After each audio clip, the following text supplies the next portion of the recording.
What's going on, guys? Ryan O'Toole back here again, giving you guys another review. Not just a review, multiple reviews in one video. If you guys are new here, feel free to click that subscribe button and that bell notification icon for more reviews, reactions, rankings, and more movie content. The year of 2019 is almost coming to a close. It's already the month of December, and many movies have come out in these past few months. I make it my best effort to go to the movies every single weekend and see all the newest releases possible. Sometimes that's not always the case. There are some smaller or other movies that I do end up missing and don't put out a review for them. I did a similar video like this last year called Quick Movie Reviews, where I made a whole video, did quick movie reviews for all the movies that I did see but didn't have the time to put a review for them.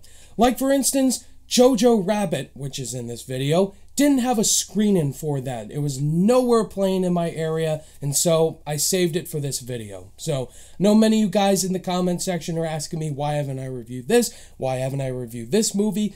Well, I saved all those movies for this video, and I'm going to give them to you right now. And of course, if you guys have seen these movies, let me know down below in the comment section what your thoughts and opinions were on these movies, if you loved them or hated them, and let's have a great discussion. And all these reviews are going to be shortened. Of course, it's called Quick Movie Reviews. So, let's get right into it. The Beach Bum. This movie's directed by Harmony Korine, and it stars Matthew McConaughey, Zac Efron, Jonah Hill, Snoop Dogg. I really had no anticipation going into this movie. Just hearing the reviews people have been given this movie, it's been very divisive, very mixed. There's people that absolutely love it, they hate it, or they're very mixed on it. And so I watched this movie today to prepare for this video. It's a lightning in a bottle movie. There are things that I really enjoyed about this movie, but there's also a lot of bad things about it. Matthew McConaughey gives the best performance in this movie by far. He plays this character that is very flawed. He's drunk all the time.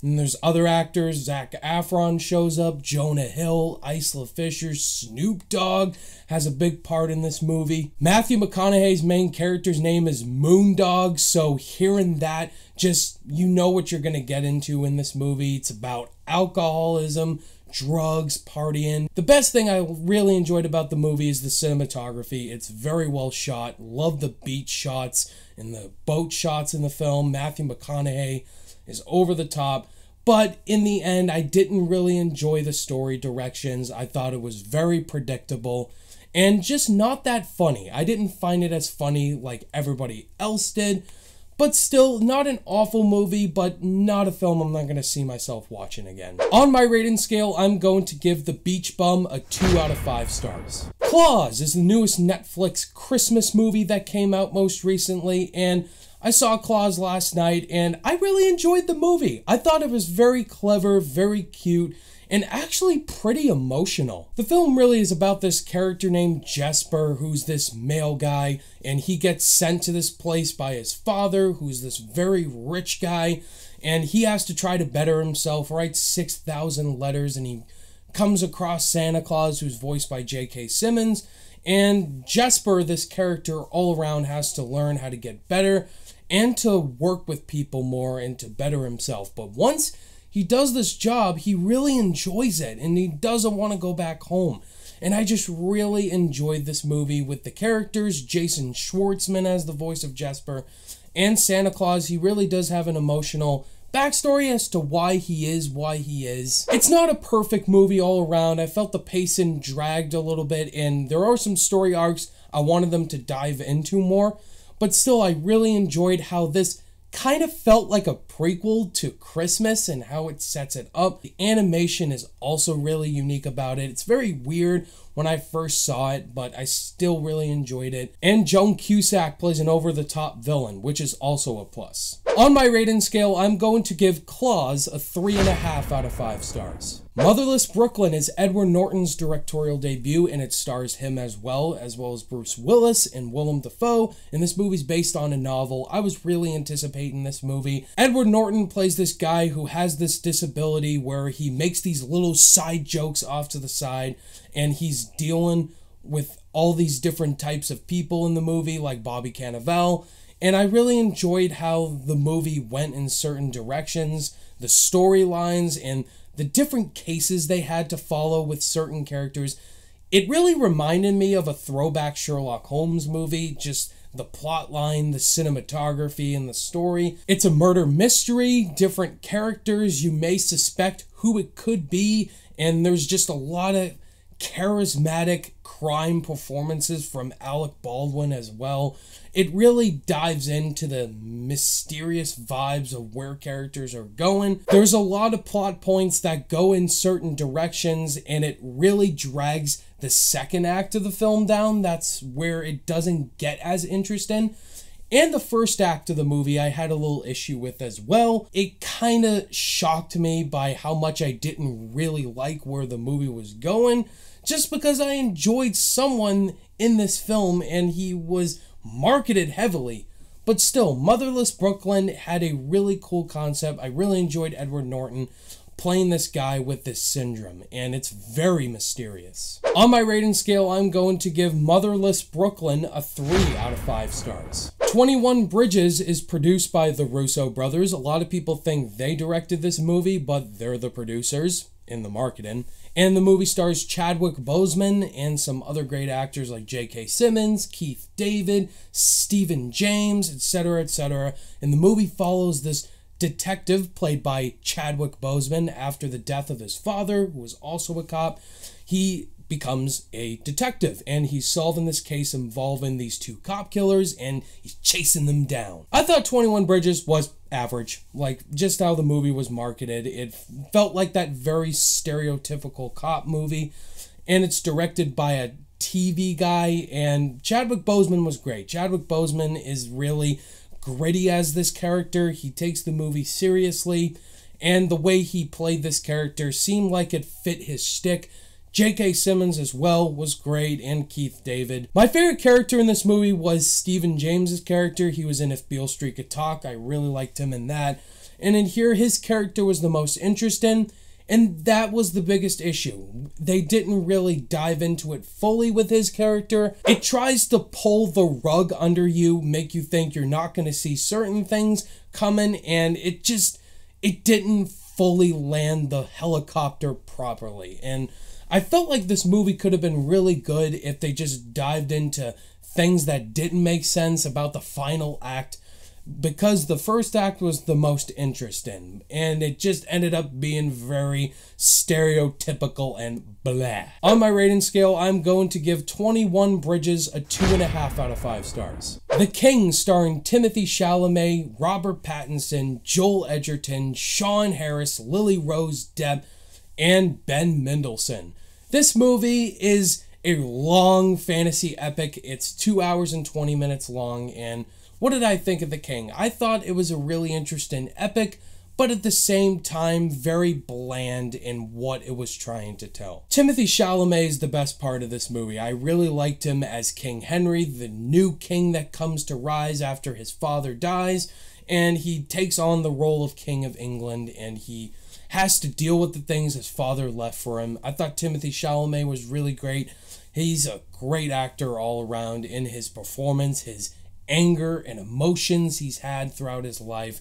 And then we get other cast members. Joel Edgerton was another standout for me. I really liked him. Sean Harris really surprised me in this movie. I really liked him in the Mission Impossible movies, but he's great in here. He might have been my favorite part. This movie really overstays its welcome. It's 2 hours and 20 minutes long, and it should have ended under the 2-hour mark. After a certain battle scene goes down that felt very similar to Battle of the Bastards, should have ended there, but they just go on and on and on, and it was getting interesting up until there. I didn't really care about the final act, but still, not an awful movie. For what Netflix does, this is kind of one of the better ones, even though it's not perfect, but again, I'll never rewatch it. On my rating scale, I'm going to give The King a 3 out of 5 stars. Dolemite Is My Name stars Eddie Murphy, Wesley Snipes, Keegan-Michael Key, and this is a movie that I've been highly anticipating. Many of you guys in the comment section have been asking me to review this movie on Netflix, and I finally did. And Dolemite, it's a little overrated. I'm sorry, I think this is one of the more overrated movies this year, but I don't hate it. I don't hate this movie, guys. Please don't get in the comments. I just don't love it like a lot of people do. Eddie Murphy is absolutely terrific. If he does not get nominated for an Oscar, that will be kind of a disappointment. And just because of the controversy, is in a Netflix movie or a theatrical movie, that shouldn't matter. Eddie Murphy gives his best performance in decades. He is great in this movie as Rudy Ray Moore. It's this guy who does everything possible to rise up and be a superstar. Keegan-Michael Key is also in this movie. He's in a lot of movies this year, Keegan-Michael Key. He was really good in here. Wesley Snipes, though, gives one of the best supporting actor performances this year. It is based on a true story, but it did feel cliche once we get into the movie parts. It felt like The Disaster Artist, and I really love The Disaster Artist. And I know you guys are going to say, Ryan, it's based on a true story, so you can't really say it's cliche. But the way they directed it, the way the movie was going, it felt like it was hitting the same beats of The Disaster Artist, but I really enjoyed what they were doing before. But the movie did win me over at the end with the ending. I did really like the ending, but still, as a movie, it's definitely a little overpraised, but Eddie Murphy, though, is not overpraised. So for that reason, I'm going to give Dolemite Is My Name a 3.5 out of 5 stars. Jojo Rabbit, the #1 movie you guys have been firing at me in the messages, comments. Ryan, why have you seen this movie yet? And the biggest reason, guys, this movie was not playing anywhere near me. It wasn't playing at my local theater. So I decided, you know what? I'll save it for this review. And Jojo Rabbit, I don't know why I saw this movie earlier, but man, Jojo Rabbit is one of my favorite films of the year. This movie was absolutely fantastic. Taika Waititi, another classic to his filmography. This might possibly be his best movie. I am not joking. I love this movie. I love the characters in here. Sam Rockwell, Taika Waititi as Hitler, and Thomasin McKenzie as well. Just the whole cast and the whole concept to this movie is very interesting indeed. Just about this young boy who has an aspiration and love for Hitler. He's an imaginary friend, as well as him just going through the war and just discovering things about himself, meeting Thomasin McKenzie. Roman Griffin Davis gives possibly the best child acted performance of the year by far. I really loved him in this movie. And just his back and forth with Taika Waititi and Scarlett Johansson as well is really great. She could possibly get 2 Oscar noms this year. We'll see. The emotional aspects it dives into well, which I totally did not anticipate because it kind of feels like a straight up comedy, but it's not that at all. It does have a lot to say about our society and the war. Jojo Rabbit made me laugh, made me smile, and just enjoy the film all around. And it's a big reason why I love movies altogether. And it's a must watch. On my rating scale, Jojo Rabbit absolutely gets a 5 out of 5 stars. There you have it, guys. Those are the movies I watched these past couple days for my quick movie reviews video for 2019. Again, guys, what did you guys think of all these movies if you've seen them down below in the comment section? And let's have a great discussion. Look forward to 2 new movie reviews coming out this weekend, Marriage Story and Playmobil the Movie. Thank you guys, as always, for watching this video. All of my social media links are in the description below, and I'll see you guys in the next video. Bye.